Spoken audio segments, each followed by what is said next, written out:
ٹھیک ہے ٹھیک ہے سر لکھ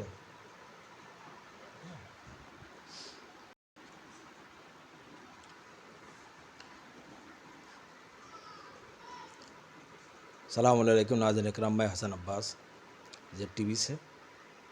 آج ہمارے درمیان بہت ہی خاص مہمان حجت الاسلام والمسلمین علی جناب مولانا تنویر عباس نجوی صاحب ہیں، اور یہ مرشد آباد میں اشرا پڑھنے کے لیے آئے ہیں۔ میں ان سے اولاد جو یہاں پر انہوں نے دیکھا اور جو یہاں پر انہوں نے پایا، ان سے ہم بات کریں گے جو ہمارے ناظرین کرام کے لیے وہ بتائیں گے۔ سب سے پہلے جناب آپ سے یہ عرض کرنا یہ ہے، آپ یہاں پر مرشد آباد آئے ہیں، اور مرشد آباد میں آنے کے بعد نوابی شہر ہے۔ ہم یہ دیکھتے ہیں نواب چاہے مسلمان ہو یا نواب مسلمان کے علاوہ دوسرے کو تو نواب نہیں کہتے، وہ راجا کہتے ہیں۔ تمام کے تمام نوابوں کے راجاؤں کے محل ڈھا گئے، مگر کیا بات ہے، وہ لوگ جو اہل بیت سے محبت کرتے تھے اور کرتے ہیں، ان کی نوابیت ختم نہیں ہوئی، کیا بات ہے؟ بسم اللہ الرحمن الرحیم۔ بہت اچھا سوال آپ نے کیا۔ سب سے بڑی چیز یہ ہے کہ جو عزادار نواب گزرے ہیں، جتنے بھی یعنی شیعہ قوم سے تعلق رکھنے والے خصوصاً، تو انہوں نے اپنے محل کے لیے سوچا ہی نہیں کبھی۔ انہوں نے اپنے نہ حویلیاں بنائی، نہ محل بنائے، بلکہ خانے بنائے، مسجدیں بنائی، امام بارگاہیں بنائی، کیونکہ ان کا مشن ہی یہی تھا کہ عزاداریہ امام حسین اور پیغام امام حسین آگے بڑھتا رہے، کیونکہ ان کی زندگی اسی میں ہے۔ اور یہی وجہ ہے کہ آپ دیکھیے بڑے بڑے نوابین، بڑے بڑے بادشاہ، بڑے بڑے شہنشاہ آئے اور چلے گئے، ان کا کوئی نام لیوا نہیں ہے آج تک۔ لیکن جنہوں نے امام حسین علیہ السلام کے لیے کچھ کیا، ان کا آج نام ہر سو ہے اور ہر جگہ زندہ ہے نام۔ چاہے آپ لکھنؤ لے لیجئے، آصف الدولہ واجد علی شاہ اور دیگر اور نوابین جنہوں نے امام بارگاہ ہیں، ان کے کوئی مکانات آپ کو نہیں ملیں گے، لیکن امام بارگاہوں کے نام سے آج بھی وہ زندہ ہیں۔ جب بھی کوئی پوچھتا ہے یہ کس نے بنوایا، واجد علی شاہ، کس نے بنوایا، آصف الدولہ، تو امام باڑوں کے سکے میں ان بادشاہوں کے نام بھی زندہ ہے۔ تو ان کی سوچ یہی تھی کہ ہم ہمیشہ زندہ رہیں، تو حسین کے لیے جائیں تاکہ ہمیشہ ہماری زندگی رہے۔ دیکھیے، جیسے کہ جناب آپ کے سامنے بتا رہے تھے کہ آج دنیا میں جو کچھ بھی ہے صرف امام حسین کا صدقہ ہے، اور ہم جہاں پر بیٹھے ہیں یہ سراج الدولہ نواب جو یہاں کے مرشد آباد کے تھے، انہی کے علاقے میں ہیں۔ آج وہ ہمارے درمیان میں نہیں ہے، لیکن انہوں نے وہ کام کیا ہے جو دنیا کے دیگر نوابوں نے نہیں کیا ہے۔ آپ اس کے بارے میں کیا کہنا چاہیں گے؟ ظاہر ہے کہ ان کی بھی سوچ یہی رہی ہوگی کہ بھائی ہم امام حسین علیہ السلام کے صدقے میں ہی زندہ رہ سکتے ہیں۔ ہر کسی کی خواہش ہوتی ہے کہ ہم مرنے کے بعد بھی نہ مریں، ہم ہمیشہ زندہ رہیں۔ ہر کسی کی تمنا ہوتی ہے کہ ہمارا نام چلے، آگے چلتا رہے، لوگ نام لیوا ہوں۔ تو انہوں نے بھی آپ کے مرشد آباد میں ایسے ایسے کام کیے عزاداری کو لے کے، عزاخانوں کو لے کے، کہ جس کی وجہ سے آج ان کا نام بھی زندہ ہے۔ اور جہاں امام بارگاہوں کے نام آتے ہیں، وہیں ساتھ ساتھ ان کا بھی نام آتا ہے۔ یہی ان کی سوچ بھی تھی، یہی ان کا مشن بھی تھا کہ ہم بھی زندہ رہیں اور عزاخانوں کی ایک جگہ بھی ہو جائے تاکہ عزاداروں کو کوئی تکلیف بھی بعد میں نہ ہو۔ سب سے بڑی چیز یہ ہے کہ اتنی بڑی بڑی جائیداد، اتنے بڑے بڑے رقبے اور اتنی بڑی بڑی امام بارگاہیں بنا کے وہ لوگ دے گئے۔ شاید آج کا دور ہوتا تو ہم لوگ شاید نہیں بنوا سکتے تھے، لیکن ان لوگوں نے بڑا کام کیا ہے، اور اپنے لیے نہ کچھ کر کے، نہ گھر بنوایا، نہ حویلی، نہ مکان، امام حسین علیہ السلام کے لیے ایسا کر کے تاکہ آنے والی نسل عزاداری کرتی رہے اور جڑی۔ اس سے یہ پیغام بھی وہ دے کے گئے ہیں امام بارگاہ بنوا کے اور امام باڑے وغیرہ، کہ دیکھو عزاداری سے کبھی الگ نہیں ہونا، ہمیشہ عزاداری کرتے رہنا۔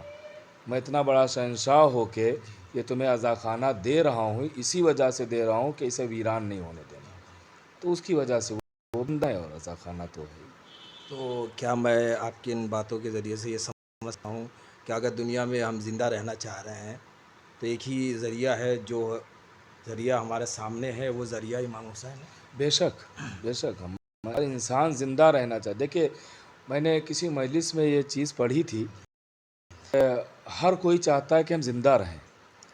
امام حسین علیہ السلام وہ ذات ہے کہ جن پہ مرنے والا بھی تھا نہیں، بے شک. جن پہ جان دینے والا بھی نہیں مرتا. ہر انسان کی خواہش ہم زندہ رہیں. مثلا آج اگر کوئی دلیل مانگے تو دلیل بھی ہے. انسان کا ہاسپٹل جانا، دکھانا، اپنے علاج کرانا، یہ کس لیے کراتا ہے؟ اسی لیے تو کراتا ہے کہ ہماری عمر اور بڑھ جائے، ہم اور زندہ رہ سکیں. تو انسان ہر کوئی رہنا چاہتا ہے، لیکن جو نام حسین پر مر جاتا ہے وہ ہمیشہ کی زندگی پا جاتا ہے. جیسے دلیل ہے سامنے کی، چاہے پوری دنیا میں کسی بھی شیعہ قوم کے فرقے سے، آپ شیعہ قوم خصوصی طور پہ اسے کسی سے بھی پوچھ لیجئے، کسی میں دم نہیں ہے جو کہہ دے کہ حر مر گئے، سعید مر گئے، عابس و زہیر مر گئے. کوئی نہیں کہہ سکتا. سب زندہ ہے. کیوں کہ نام حسین پر جان دینے والا مرتا نہیں ہے، اسے زندگی مل جاتی ہے. تو یہ امام حسین خود ایک زندگی ہیں. تو کیا ہم آپ سے یہ سوال کر سکتے ہیں، آپ یہاں کے مومنین جو امام حسین کے لیے آزاداری کر رہے ہیں، آپ نے ان مومنین کو کس طرح سے پایا اور کیسا پایا؟ نہیں ماشاء اللہ یہاں ایک شوق ہے، جذبہ ہے. اور خصوصی طور پہ میں یہاں 5-6 سال سے آ رہا ہوں. عزا خانہ ابو طالب یہ ایرانی امام بارگاہ ہے، اور جس میں ہمارے فرمان صاحب یہ بڑھ چڑھ کے حصہ اور ان مجالس کا انعقاد کرتے ہیں. اور میں کئی سال سے یہاں پہ آ رہا ہوں. ماشاءاللہ بڑے خلوص سے کر رہے ہیں، اور مومنین شریک ہوتے ہیں. خوب داد و تحسین سے بھی نوازتے ہیں، فضائل بھی سنتے ہیں، اور مصائب میں وسیعہ بھی کرتے ہیں. تو جو ایک مجلس جیسی ہونا چاہیے ہے وہ یہاں دیکھنے کو ملتی ہے کہ فضائل پہ خوش بھی ہوتے ہیں، مصائب پہ گریہ بھی کرتے ہیں. یہی ایک مجلس ہے امام کی پسندیدہ. جناب آپ ہمارے ناظرین زیڈ ٹی وی کے ناظرین کے لیے کوئی خاص پیغام دینا چاہ رہے ہیں؟ خصوصی پیغام یہی ہے کہ ہمارے جتنے بھی علماء مراجع کرام یہ سب گزرے ہیں، جو بزرگ علماء ابھی تک گزرے ہیں ہمارے، میرے کتاب موجود ہے عزاداری کے عنوان سے. تو انہوں نے خود کہ ایسے عزاداری کی ہے، ایسی عزاداری کی ہے کہ انسان سوچتا رہ جائے. یہاں تک کہ عزائے امام حسین کو ترجیح دینے کے لیے کیا کیا انہوں نے مشکلیں اٹھائی ہیں، کیا کیا پریشانیاں اٹھائی ہیں، اور پیغام دیا ہے کہ کوتاہی نہ کرنا. جیسے ہمارے ایک بزرگ عالم گزرے ہیں، وہ ہر جمعرات کو اپنے یہاں مجلس کراتے تھے، ہر جمعرات کو، اور اپنے بچوں کو وصیت کر کے گئے کہ ہر جمعرات کو مجلس ضرور کراتے رہنا.